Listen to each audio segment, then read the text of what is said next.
مساء الخير. النهارده من التوفيقيه من عند الباشمهندس صلاح فينر، ويزيدنا شرف اللي احنا عنده.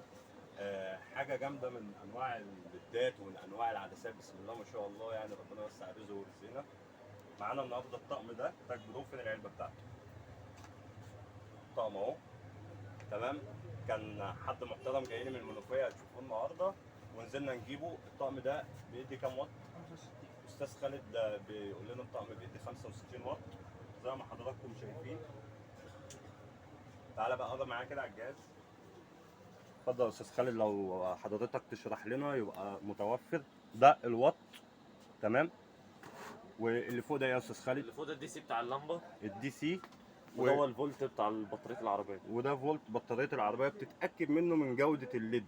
يبقى هنا مكان محترم، مكان بيديني تفاصيل، بيديني ديتيلز، بيديني سعر محترم، بيديني ضمان. بعد اذن حضرتك، انا يزيدني الشرف طبعا ان انا واقف مع الاستاذ. ازي حضرتك؟ وانا اتشرفت بيكم. لا لا لا، ده احنا مشرفين بحضرتك. المكان فعلا حاجه جميله، ضمان، يعني فلوسك متواجده، ماتيريال محترم، ديتيلز متواجد. في طقم تاج برو لسه شايفه عنده هنا، بسم الله ما شاء الله، 3000 واط، حاجه فوق الروعه، تمام.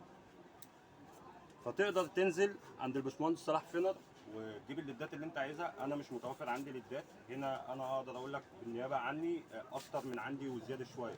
مكان محترم، هات منه حاجتك وانت مطمن. بفضل ربنا ثم ليكم، وانتظرونا.